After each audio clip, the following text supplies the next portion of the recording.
Okay, take two. Had a little boo-boo.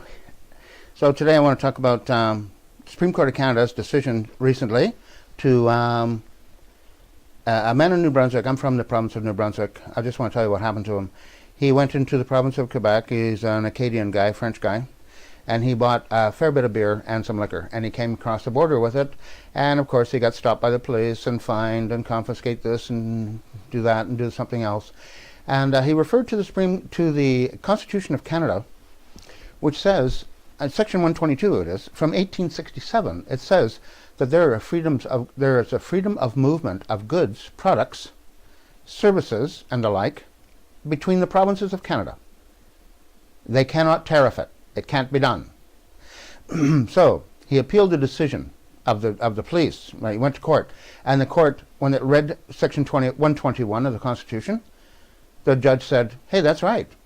It says free. That clearly says free." So he had to get all his booze back and he got his money back from paying the fine.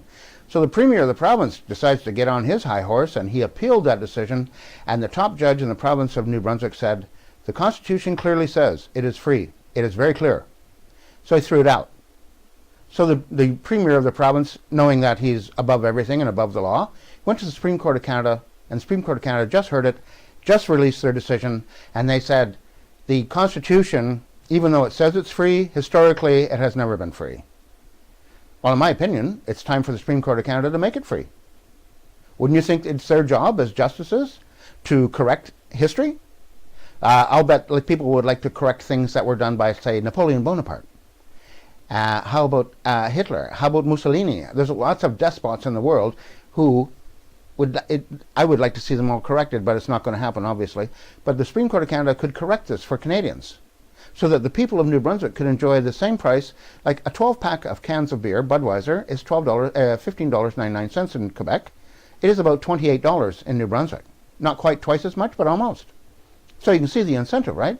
And it's considered working class drink. Supreme Court of Canada people have never had a job. They've never had a callus. They've never worked. Nobody ever worked. They became a lawyer. They made friends with a politician, and they got a job. Politicians appoint all the lawyers in Canada, all the judges, that want to be judges. It's the exclusive purview of a politician, exclusively. The people are not involved. The people do not get to ask questions about the morality or the history of a lawyer who's about to become a judge, who will have authority over you and me and was not elected. They may have you imprisoned, they may have you put to death, and they have never been elected. They have never faced the public. Are there any politicians in Canada that need a hand? Legally speaking, are they in trouble? Boy, are there ever. Mostly they're from Quebec, too, by the way. Anyway, just to get back to the New Brunswick beer. So the poor guy that had his beer, I hope I got to drink it. And the Supreme Court of Canada said this: if they allow that, there will be people selling beer out of their garages. There will be bootleggers. And there will be home brewers. Home brewing is not illegal in this country. I bet the Supreme Court of Canada judges did not know that. It is not illegal to do. And the Supreme Court of Canada, I don't know if are they from 1930 or something? Everything in New Brunswick, and I'm about to head back there. Most of the people where I came from, they're now growing marijuana, and some people who are pretty good with chemistry set, they're making drugs. They're making some street shit. And there's no bootlegger anymore. People just call the taxi. Taxi goes to the liquor store, gets you your booze, brings it back. That's the way it is. Holy crap! Where are these Supreme Court of Canada people from? You're too far back in time. And besides that, they changed it. They said, well, even though the Constitution says there is freedom, historically they've always done it, so I guess it's okay. I don't think that's right at all. I think it needs to be corrected, and corrected today. Beer is working class drink. I work for a living. I worked hard for a living, and beer at the end of your day is nice. I'm going to give you an example here of how the difference between drugs and beer. In the city of Vancouver, the police department downtown used to be called 222 Main Street. It's moved now. They moved it out of the city. It was not quite out of the city, but damn near.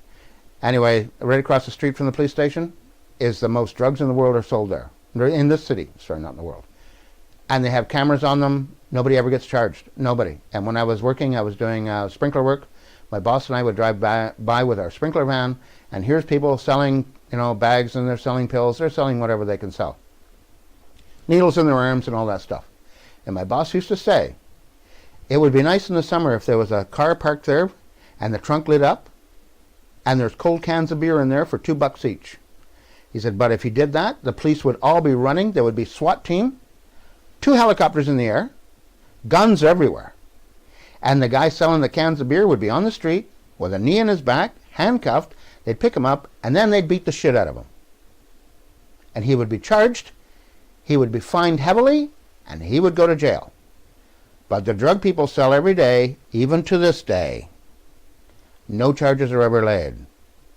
Larry Campbell, who used to be a senior RCMP officer in Canada, and later he became the mayor of this city, and he's a big on drugs, free drugs and needles and stuff, and he's turned the downtown into a goddamn urinal, mostly. People who are getting, their brains are getting scrambled every day. Larry Campbell says, and I'm going to quote him, that the amount of drug money coming from the drug world is $7 billion a year. $7 billion. And he doesn't know where it's all going. A woman in the United States can tell you. Her name is Catherine Austin Fitts. And she says it's all going to one bank. In fact, she did the investigation. She brought her evidence to the Government of Canada. Government of Canada rejected it, would not look at it. She took her evidence to this. She worked at that time for, I believe it's William Jefferson Clinton. If it's not, it's George Herbert Walker Bush, Presidents of the United States.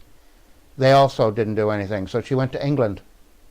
And she pointed out to the Prime Minister of England where all the drug money is being deposited. They have their own deposit boxes. He acted. The Crown in England acted. People were prosecuted and went to prison, and the money was all confiscated. But that's hot money, and drug money always finds another way to go somewhere else. Canada would not act. The United States would not act. Larry Campbell doesn't know where it is. Catherine Austin Fitts can tell you where it is. And I'm quoting her. I didn't do this investigation myself. I could give you the bank name. The bank is not from Canada. The bank is from a communist country. You can work it out yourself. I have a friend who used to work for the Coast Mountain Bus Company, and he was a shop steward. I'll just tell you what police are like here. The police cars used to say to serve and protect the public. They don't say that anymore. It says police services. That means big unions and rich people get to call the police, and the police go and shake you down, or beat you up, or shoot you. And that's the way we do it here in Canada. That's the way it is. So anyway, my friend's a shop steward. He's very good at representing his co-workers. His co-workers have complaints. He wins the complaints. And they hated him at the company. They absolutely hated him. And when he was defending his fellow workers, the company had hired private investigators with must have telephoto lenses on their cameras. So they zoom right in on him working, and they even at home when they go home, they take pictures of them when they open the door when they go home, all this stuff, and they collect the mail out of the mailbox. And who are these people? So anyway, my friend is a model car maker. He makes little model cars, and he also buys them. He had more than 3,000 last time I counted. He just moved away because the police used to shake him down. But I'm going to tell you about one shakedown. This one was amazing. He was at home on a Saturday morning, and there's a doorbell ring, and in that place, you put on your TV, you look at it, I think it's Channel 4, you get to see who's there. Then you can decide, you're letting them in or not. One male police officer, one female police officer. And they said to him, you have a 911 call from your apartment, we got to come in. Now in Canada, Jean Chrétien, the former Prime Minister, made the rule. No search warrant needed if there's a 911 call. No search warrant. So he said, there's nobody here. I'm the only one here. I'm working on my stuff here. His hobby. Police said, we'll get the manager. We're coming in right now. Open the door. So he opened the door. They come up the elevator. He lives on the 3rd floor. He said, when they knocked on my door, he said, they pounded. Like, you could do it this way. He says, I unlocked it, but I didn't take the chain off. He said, I opened the door a bit, and they booted the door in. Broke the chain took off. He said, the guy put his hand on my chest, pushed me right against the wall. Get back, get back, get back. He's just shouting in his face. The woman cop goes around him and goes into his bedroom. So the cop now takes my friend into his living room, and when he gets there, he sees all these model cars. My friend had shelving put up, plexiglass boxes, They're beautiful. They're amazing cars. The stuff he does is really fantastic. Anyway, my friend says, I want to use my phone. And the cop takes his hand off him and says, go ahead. So he picked up the phone, he hit *69, and that will tell you, automated voice, that there was no calls, or there was calls. So he listened to it, said, no calls from this phone today. So he said, I want you to listen to this. There's nobody here but me. This phone was never on. Nobody ever called. And the cop said, get back, get back. Eventually, it's like 20 minutes. The woman cop comes out of his bedroom. On his wall is a plastic replica of a Remington rifle. And it's from the TV show The Rifleman. My friend had a friend who worked on that show, and he had a steady job there. He had a recurring role. And when he passed away, my friend inherited that rifle. It was mailed to him from California. So he mounted it on the wall. It's hollow plastic. The woman cop comes out. She spies the rifle, and she screamed, "My God, there's a gun!" So now the cop's got my friend right up against the patio, got his hand on his chest again. The woman gets a chair. She's just trembling. He said, my friend's trying not to laugh. She's just shaking. She picked it off the wall, and she says, "Why is it so light?" So my friend explains what it is. She dropped it on the couch. She said, "You can keep that, but if you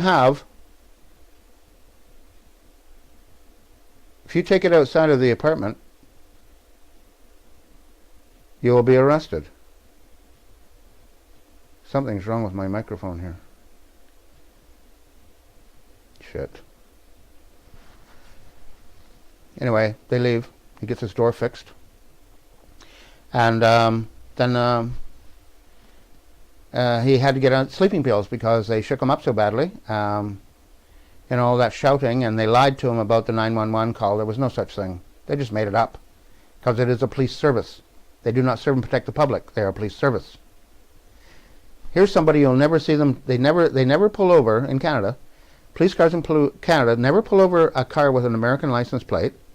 They never pull over any members of the Hells Angels Motorcycle Club. And I know a couple of those people. We're not friends. I don't fraternize with them. But they never pull them over.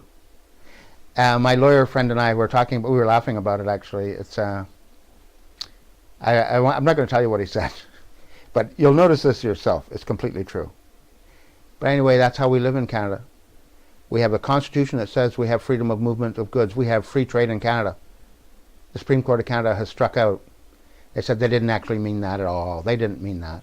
Well, it's 1867. How do you guys know what they meant and what they didn't mean? If the Constitution says it's free, free means free. Person up. We can't say man up anymore. We can't use the word man at all. You can use the word woman, but you can't use the word man. We've taken it out of our national anthem. We've removed the gender. These things that are happening in Canada, I don't know. It's not making any sense to me, where we reject our Constitution and things that are clearly written in our Constitution. Now the Supreme Court of Canada decides that's not what they meant. And no. Bootleggers. There are no bootleggers. Are you out of your mind? It's all grow-ups now. It's all drugs. You're going to have to person up and get with the times. That's just the way it is. The problem with the way I'm speaking is they can find a way to allege anything against you now. The cops can pull you over, put a bag of coke in your trunk, put it in your pocket. These things happening all the time. They just got caught recently in Canada. The police just got caught planting drugs on people so they could get the arrest. They just got caught, for Christ's sake. And what happens? Well, they were stressed out. They were this, they were that, they were something else. It's quite unbelievable what's happened to us now. It's quite unbelievable. And the Supreme Court of Canada Justice, Beverly M. McLaughlin, who just retired, she says, our system of justice is a model for the world. No, it is not. No. Even when you win in the courtrooms of Canada, you still lose. And I've done this. I've done it 3 times. Even though I win, the Crown will not return the money that they've stolen from me. And it is a theft. The Crown stole my money, $5,000. Can't get it back. My God. So what are you supposed to do? I mean, what does it say? What does it say? What are the Supreme Court of Canada justices telling the people of Canada? You can use the courts to find justice. Justice is to be done and seen to be done. Okay, so you win your case. Even the Supreme Court of Canada, by the way, in their decisions, the Crown, the government of Canada likes to call itself the Crown, does not have to comply with the suggestion. Judges in Canada cannot make orders against the Crown. It is impossible to do. They can only suggest to the Crown. It is not binding on the Crown. I know that from my own experience. You spend your money, you do all the footwork, If you even find a judge who will listen to you because they hate us, and the judges of Canada call us riffraff. A woman judge in Alberta, she's come under some scrutiny now, but she did speak the truth, because I've been before many judges, and judges look at you like, oh my God, the riffraff are here. Even in Canada right now, judges have private meetings with lawyers for the other side. Even if you or me had a lawyer, the Crown gets to speak to the judge privately, and they decide what's going to happen to your case. I've had 2 lawyers, and they both said the same thing. This was done before we got here. I had to pay my lawyers anyway. I had to pay both of them. But the judge didn't give a shit what they said. He didn't care. He rubbed his nose and he looked at the clock and he kept looking down. Are you still talking? Well, you might as well talk to the hand, because the ears aren't listening. And that's the way we do it in Canada. A very famous, she's not famous, she should be though, journalist in Canada, a woman. Justin Trudeau would be happy to hear this. But she got destroyed by a male judge. The male judge had several meetings with the other side before she ever showed up with a lawyer. And she's a journalist who's using the journalist rules of conduct. The judge said she was not. Stripped her of her journalist title, made her pay all the court costs. It was unbelievable bloodletting in the courtroom. And the male judge got away with that, and he should not have. But you can't do anything about judges in Canada. They may do whatever they like. There is no limit. I'm heading back to New Brunswick soon. I'm not taking any beer with me. So the Supreme Court of Canada can rest easy that the people of New Brunswick must pay double what everybody else pays in Canada, because the Premier won't drop the taxes, and it's one of the most expensive provinces in Canada to live in. They love to rape it. It's mostly welfare now. Mostly welfare. No companies want to go there. It is not a productive place. It's not worker friendly. It's certainly not company friendly either. I'm not sure what's going on there. I don't understand it at all. And I'm from there. You would think I would, right? Anyway, I don't. I'll shut up now. Everybody have a nice day. Bye.